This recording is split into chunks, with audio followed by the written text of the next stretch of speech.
How great would it be to get up close and personal with the beauty industry heroes we love and admire, and to ask them, how did you learn to do what you do?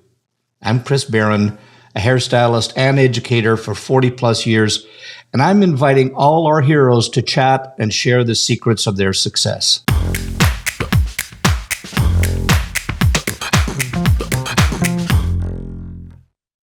Well, welcome to Headcases, and this episode's guest has 30 plus years in the business transforming hair, lives, and careers.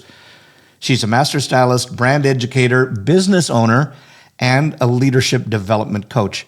She is an educator for 2 prestigious color brands. She's a feature industry speaker. She is a certified Little Voice Mastery Facilitator and a Blair Singer Certified Educator. She has mentored hundreds of salon and industry leaders who have become shareholders in their companies, and has helped thousands believe in themselves and actually achieve dreams that they've never thought possible. She not only teaches, but she also inspires, elevates, and transforms all the people she touches, including moi. We're jumping into the murky waters today of rebuilding after a walkout. So let's get into this week's head case, the owner of Metropolis Salon and Spa, Holly Fox. Well, Holly, first of all, welcome to Head Cases. It's an absolute pleasure to have you on board.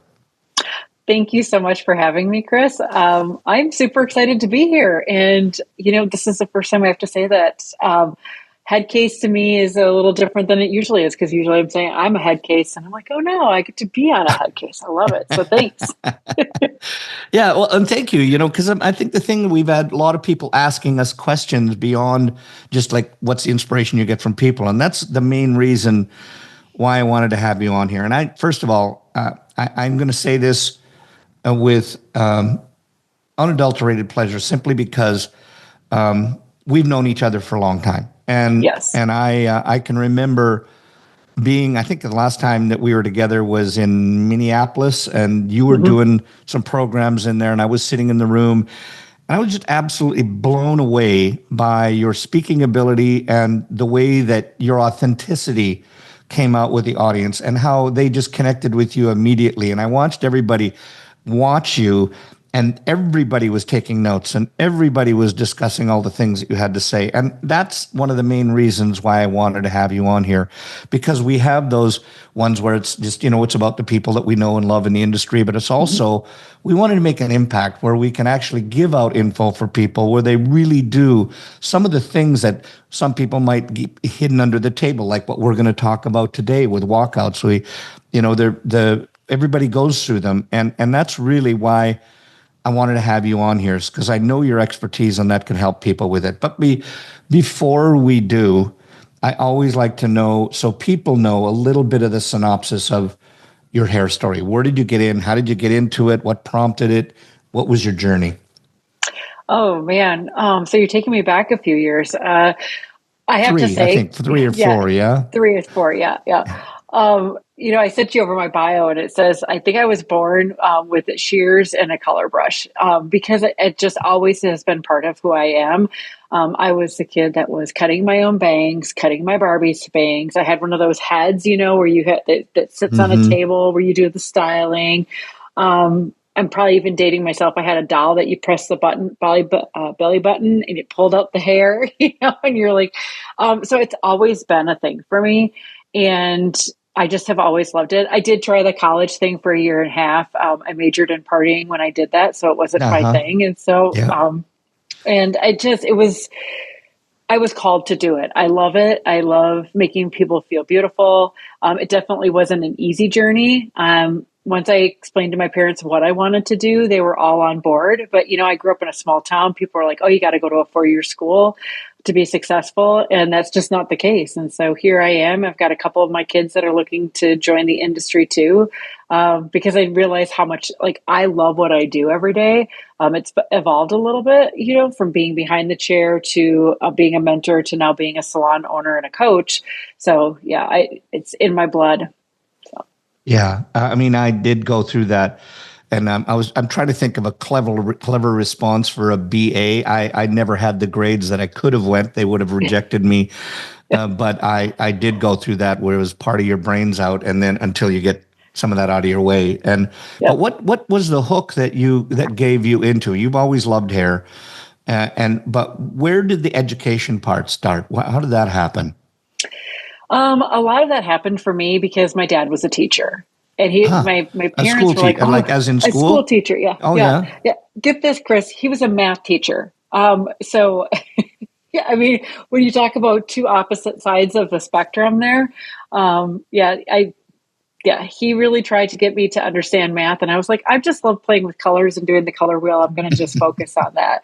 But it really was too, it's like he was always trying to help people, always trying to encourage people to see the best in them. And he was in middle school, I mean, which is not a fun age to deal with and just in general. But like, that's where I became like the teaching part of it. Was always part of who I was, and just giving back to somebody else. And I think that is kind of the legacy that I bring from him, into my Well, field. So a big shout out to your folks for that, for giving you us with that. So, but I want to jump into that right now and just jump in, because the title of this is Rebuilding After a Walkout. yeah. So I guess first question is, have you been through them? Have I? Yes. We were talking about this earlier. It's like, how many have I had? It's more like the question. I've had a couple, and each one of them have been a little different scenario as like why it happened and how it happened. I've had the slow trickle. I've had them all leave at one time. I've had somewhere, trying to figure out where we're at. But yeah, they've done it a couple times. Yeah, and I think anybody that's out there because if you're listening, watching right now, and you'll know that whether you're a salon owner or a stylist, you've either had them, and you've had them, or you're about to have one, because it's going to happen. It happens in our business all the time. And I think there's also been that part where a lot of people that, whether you're a stylist or an owner, you've probably went through just one in the last couple of years that might have been not. It was, I don't call it. It was inflicted upon you simply because of COVID. And those had the same results. So people that had that, and I was just talking to an owner just the other day, and from here in Phoenix, and he said that he had 40 chairs, and when COVID hit him, it was like a forced walkout. He had to. It wasn't that they walked out. He had to keep separation lines in there, and it could only have, out of the 40 stations, could only have X number. So he had to lay people off and then had to go all through that. So, there's this thing of how do you piece your team back together once that happens. So if you could just say, what's the first move that if something happens, what would be the first thing that somebody should do? Honestly, it's breathe. I know that seems odd, but it is. It's like, just take a breath, because I think so many times what happens, it's like, and we think it's all because of us, like we have all these stories that go on. And I mean, it really truly was just to sit in the space and just breathe, and just to be able to like regain composure in your thoughts. And then it really is, okay, like dialing back into it is like, for myself personally, it was like, and we talked about this, like give yourself the moment to cry, like, and to freak out and to have all of that. And then you just pick yourself up by your pants. And the next day you go in and you're like, okay, now what do we need to do?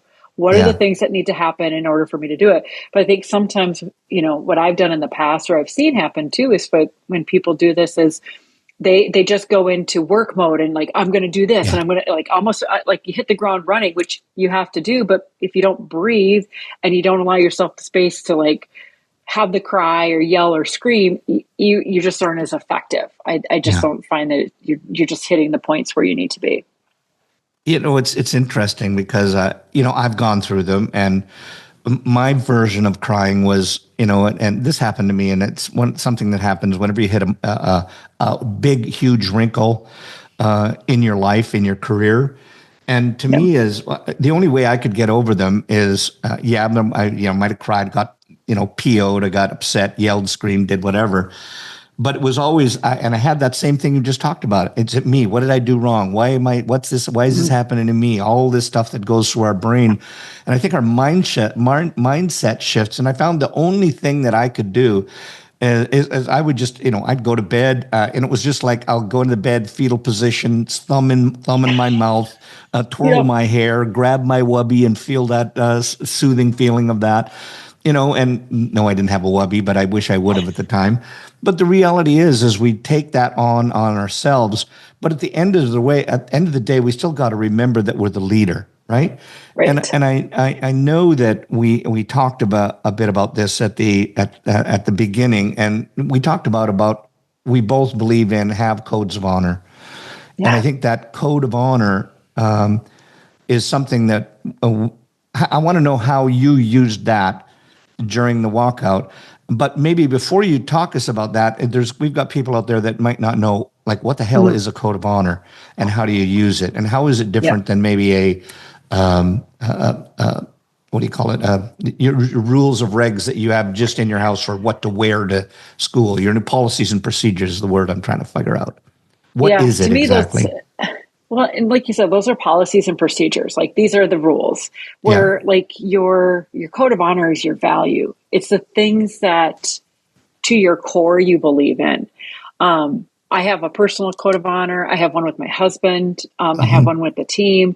And, it really, truly, because sometimes, we get in ourselves in these situations where like, you know, how are we going to react? And when we have a code or we have our values laid out of like how we're going to react to something or what's going to happen, it's like now we can act with integrity. Now we can go back and say, this is what I'm doing to be able to show up for the people in my life and to show up for myself. I think Hmm. sometimes I mean, I'm a mom of four. I've salon owner of how many different people. It's like I think sometimes we forget to put ourselves in that space of like we need to take care of ourselves so that we can show up for other people. So like my code protects me from me sometimes where, you know, having my values laid out when I'm in a sane moment, like, and I'm not freaking out about something, it allows me to show up and show up better when there is chaos that's going on around me. Yeah, and when I think you hit the nail right on the head there is that like I know for our company, what we do is we always find that we use part of our code. Yes, we have our values, and that's what we all Hmm. have in common. We have to make sure if you have the same values, it's easier to work together. If you don't have the same values and belief system, then that creates chaos. And I know simple as things that we can have in our thing is just like, I find in so many salons, everybody walks on eggshells. The moment somebody does something wrong, nobody calls each other on anything or makes everybody accountable. And then that builds and it festers. And then there's chaos in there. Then everybody's fighting. Nobody's happy. And if you just these are things you can do to have a happy working environment, even when it's not happy. So, for Right. instance, like we have call or be called, and I know you know what that is. Both of our same teachers taught us on how to do that. But it's just that if you have a rule in your code of honor that would say, "I'm going to call you on your shit if that comes up," and if we say that code of honor means that be there, be early, whatever in your policies, and people are doing it, I can call you on that, and you have to be able to take it because it's Yeah. late. And if people know how to do it, of just saying, look at and I would say to you, or Holly would say to me, Chris, we love you here, but your behavior is unacceptable because you're doing X, Y, Z, and I've got to take it on because it's just fact. And I think the moment that you can do things like that or have those things in your code of honor that you can call people on their stuff and you all agree that you're going to take it if it's not your fault and you just don't have to make excuses, it makes everything a little bit happier, even when those little speed bumps come up. Yeah. So how did that help you? Like when you went through it, having that code of honor, what did it do to help you during that process? Well, one of ours in our company is no man left behind. Right. And a lot of times like we as stylists it means, oh well, we're going to make sure everything's done before we leave. But for me, it's like I was the man that couldn't be left behind. So I had to lean into my team and say, "Hey guys, I need your help now." Got it. And they didn't leave me behind. They helped carry me. They helped, with the people that were there, like, hey, these are the things that are broken. They were honest. And to your point, they gave me, and they did it with integrity. We call them heart to hearts. Like we Yeah. did a lot of heart to hearts, sitting down with people, and they're, saying like, these are the things that aren't working. These are the things that happened. How do we together create a different culture? And like our entire culture shifted and changed with everybody. And it wasn't just a me thing. I needed to lean into the rest of my team. Yeah. Yeah. So, And I think you hit it really deep there if people can have that heart to heart. I love that saying. I'm going to use that from now on. I love it, and I'll credit you for it. But I think it's just when you can have the liberty when times are tough, like in a walkout, yeah. and people know that, it's emotions are going to be high. And we know all that whole thing about emotions are high, intelligence is low. But if we can just get, as you said earlier, breathe and then say, what's the problems and how do we keep this from happening again, rather than, just going ahead full bore as an owner and say, now I've just got to earn more money, so I don't have time to talk to anybody. I'm just going to start creating revenue so I can pay bills. And that's sometimes the wrong thing to do, is when you have to sit back and just analyze and just say to everybody, okay, look at what's wrong. What do we need to do to correct it? And what do we need to do to make it right? And to understand that, and here's one thing I've learned along the way, and probably might have been from you in one of your classes, is that you're never wrong when you tell people how you feel. So rather than saying, oh, Chris, as your owner, this is what you did wrong, as when this was going on in the salon, this is how it made me feel. And you're never wrong. Yeah. You're never wrong when if you just tell people how you feel. This episode is sponsored by the Salon Associate Accelerator from trainersplaybook.com. Are you struggling with the time and cost of associate training? Do you feel like your salon is running you? We'll get your associates on the floor, all with 90% less time from you, so you can get back to building your business. Get them world-class design, finishing, color, and client care skills they'll use every day for the rest of their career, while you focus on realizing your vision. Go to trainersplaybook.com and get the Salon Associate Accelerator. And now, back to the show. So what did you do, and how did you get that out in your code of honor that you brought that being back to the process of rebuilding? So really when we did that, we dialed into touch points. So like every day there was a touch point. We started to do in our communication with our team. Every day we had, what was going on, how we were doing. And it wasn't always about numbers, but it was about like what's going on. And in our code of honor, once again, is celebrate wins. So we were celebrating everything. Like if we had a day where, people were hitting their goals or people were doing something, we were celebrating them. We were doing big shout outs for people. We were acknowledging. And I know those seems like little things, but when you're in that state of emotion where you're like, oh man, like what's going to happen? And people are worried. It's like when you can celebrate people's wins and you can bring up that energy for them, then they're like, man, this is great. Like, I don't know why those people left. I don't know why they're not here anymore, but man, now we're patting each other on the back. We're doing these things. We're helping each other out. And I was right in the trenches with them. I had actually gone away from being behind the chair for 3 years. So I jumped back in to being on the floor. And I think too, it's like I came into work and I was kind. I was smiling. I was helping people. I was applying color for other people. Like it was like we were working together as a team, which here we are about a year later after this. And now they're like, okay, so we want you to train us to how to be a trainer, because they saw the evolution of it all. So now we've created a mentor program. So I have 3 people that are in a mentor program that they've gone through. So it's like they want to be the mentors that kind of lead other people now. And now they're saying like, we know that you're really important here, even though having you on the floor was fun. We love having you there, but we need you to support us and our growth now, which is an amazing thing versus why isn't the owner helping us on the floor? So, yeah. And what I loved that you said was it was, and I'm going to use the wrong word, but it was the it was the complete opposite of what we said that most owners would have done. Right. Is I'm going to bury my head in the sand. I'm going to get more clients in. I'm going to start earlier. I'm going to work later. And then all that does is just ignore your staff, and they even feel more out of touch with the owner. Right. So I loved what you were talking about mentorship, et cetera. How what was the program like? Was it a program, or was it something you just started up in order to get them to that mentorship status? What did you do there? So we created a 6-week program, and it's something that we do in the salon. And so every week we did an hour, and so this is what I think is so interesting. And like training is my jam. Is a lot of times we think, oh, we need to teach somebody how to cut hair. And I know, and I've learned this from you sitting in your room, Chris, is like you need to teach people how to be a facilitator, how to be a teacher before they can do something. So our mentor program isn't about how they do something behind the chair or how they have, what they do, their skill set. It's how do they do it? We do a lot of personal development. It's basically 6 weeks of personal development, how to coach.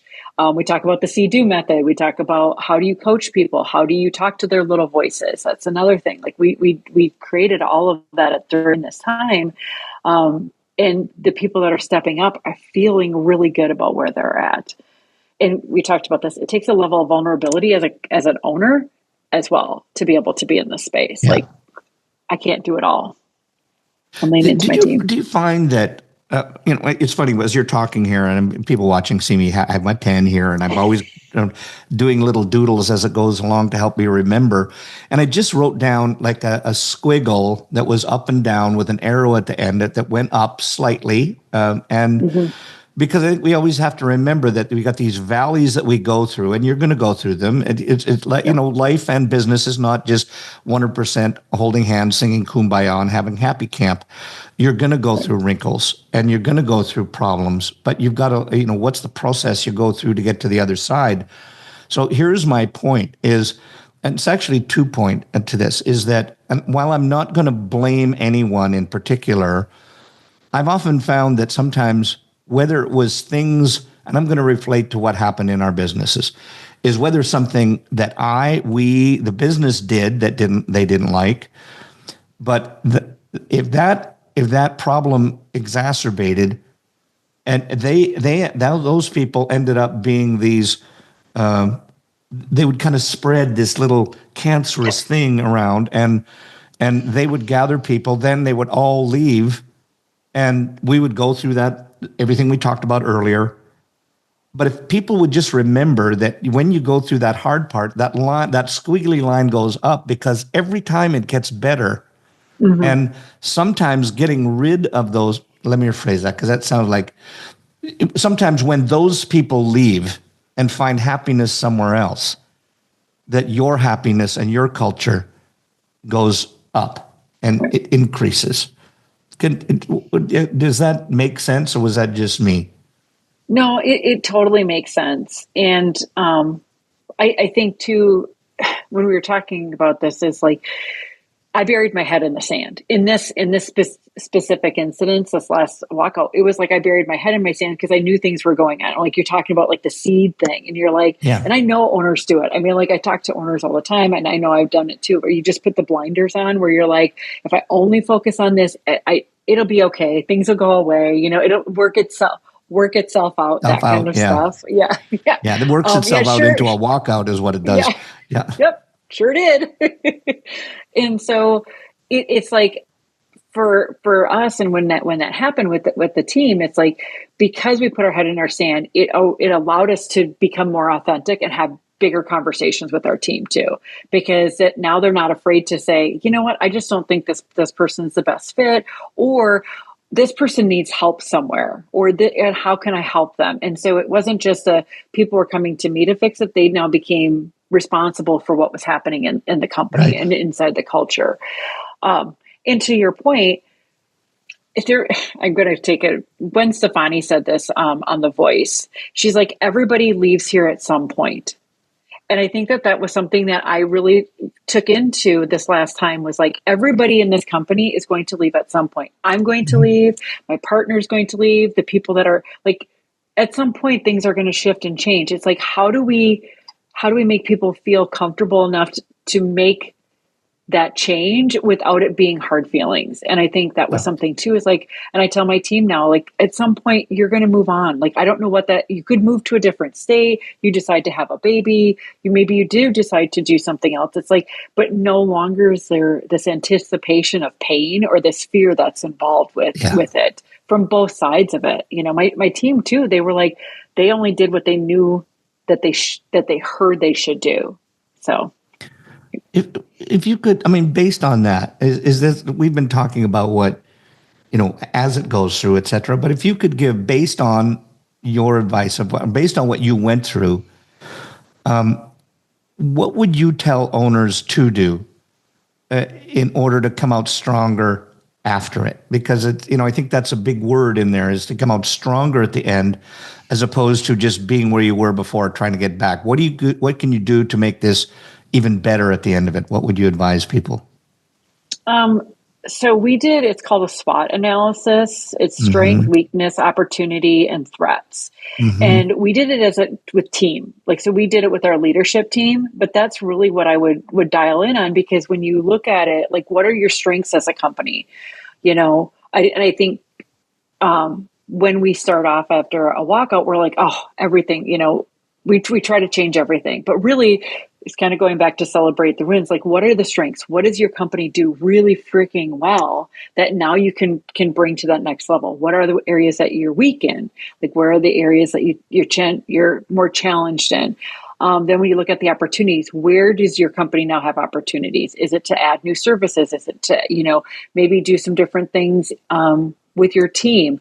And then threats are like, what are the threats? Like, what are other companies doing? What are the reasons why people are leaving your company? And when we did that, we dialed that in, and it wasn't just us that was realizing it; it was also the team, and really being mindful of it. And we talked about earlier, being vulnerable, having your team Yeah. help you in those situations is what I think, is that's how you get on the other side of it. In the middle of it, it's tough. I'm not going to lie. It is tough.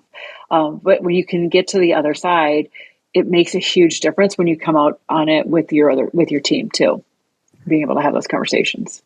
I think you just said it right there, is that, I think just as a life lesson, every time, whether it's a walkout or, God forbid, a divorce or whatever that might be, it can be life altering right at the time. And yet sometimes when you get to the other side, and I'm not going to say it wasn't painful. I'm not going to say that it wasn't hard. Mm. But if you can keep in mind that if you do what you were saying about having a SWOT analysis, if you can look at what do I need to grow from this? What's my strength that I can get? How can I get better out of this at the end? Even if that just means I need the time to get through it. At the end of it, when you look back, you end up more often than not in a better place than you were before. And I think that's the hardest part to see when you're going through it, and the easiest part to see with that hindsight 2020 when you're Yeah. through it and you're in that better place. Is that something that you would advise or tell people? For sure. For sure. Because even, when you go through a walkout, you got to tighten your financials. Like, you go through everything with a fine tooth comb. And here we are a year later, we've gone through it. Like, we've gone through everything with the fine tooth comb. Now our financials are in a better spot because we're way more on top of it. Like, Yeah. we're our team, like how we use color, how do we implement things? Like, we did all of these things to make sure that we would still be profitable as a company as we were going Mm-hmm. through it. Well, now we've created those systems. Now they're there. Now we're like, hey, this is great, because now Yeah. now we're seeing, that work paying off. And to me, a lot of times it's like, when you are living in this space where like things are going really well, you forget to do those. Like, I know Yeah. I do, like, but we looked at our break even, we dialed in on all of our numbers. Like, those are the things that we did right away financially to be like, what can we do? And we got really strong on like, what are the things that we're going to do moving forward with our team? And, So when you said about, when you said that you were about being vulnerable and were you sharing the numbers on, with your staff on, okay, look at, here's the numbers that we have. We have this much, we have this amount of people that have left. We have, we've got to literally tighten up our belt on the expenses that we have. And maybe it's not so much expenses as waste that we have in our expenses. Is that what you were referring to? A little bit. We dialed in on what our break even was. So and how we did that is with our team is like, these are our daily goals. So we actually sat through and did our daily goals, let our team know what that was to help us make our break even. And that really, because I think so many times, like I said, I think we get to that point where we are like, oh, look at how well we're doing, but our break even isn't our break even anymore. Now we've overspent and we've become a lot more cautious about it. We dialed in on our product lines on what we were doing on our back bar. And it has, yes, those are things that we did talk to our team about. Like, this is where we are right now. This is what we need to do moving forward. Can we do something different? Yes. But right now, this is where we're at. And so our team was aware of it. And we did share that information with them. And it's interesting, the fine isn't line. it? Yeah, exactly. And it's interesting, though, isn't it? Sometimes we found the best advice, sometimes the best things that you can do differently that you don't think about might come from your staff. Like, what can we do differently just to cut down on costs and expenses that don't hurt you? Mm-hmm. And they'll often give you those great things that you can do. So and real quickly, I just want you to touch on this, because I know we talked about this, et cetera, is trust. And sometimes during trust, you've got to do a rebuild process. And I know that we've talked about it. Trust is a really hard thing to rebuild. And that might be with the people that leave, but sometimes you do have a very loyal group that's saying, "Dale, I'm sticking with you. I'm here for the long haul." But talk to a little bit about trust and making sure that stays there with the people you have. So to me, it's a lot like a marriage. I've been married now for 22 years, and it's about the time. It's about consistency. It's about, I don't know that I ever believe that everything's a 50-50. Just in my experience with my relationship. So for me, a lot of it was, how do I earn my team's trust? What do I need to do for that?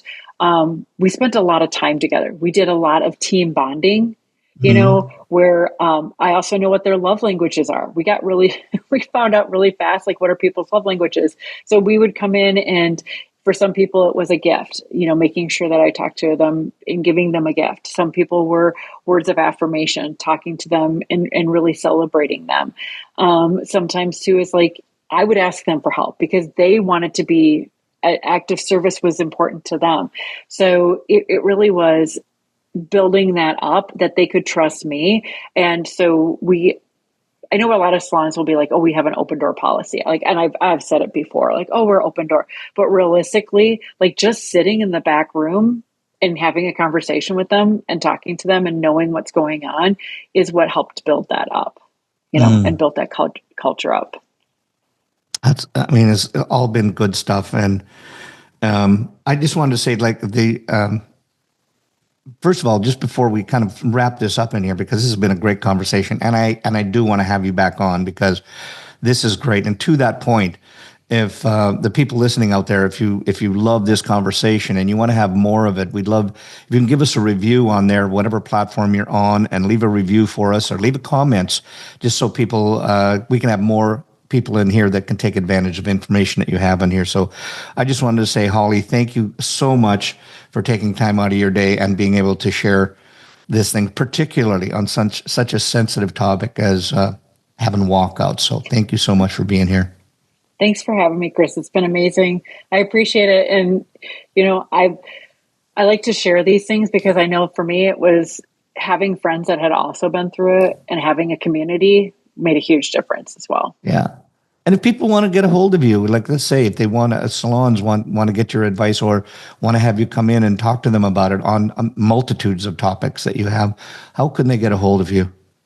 You can follow me at Holly at Metro on Instagram or Holly at Metropolitan on Facebook. So either one of Awesome. those. Well, once again, Holly, thank you so much. And again, I really value as a teacher, as a person I've learned from, and also as a friend. So thank you for being here. Thank you so much for having me, Chris. I really appreciate it. Headcases is produced by Cut Action Media with Marjorie Phillips doing the planning parts, Lee Baran on the video bits, and Adrian Taverner mixing the audio jazz.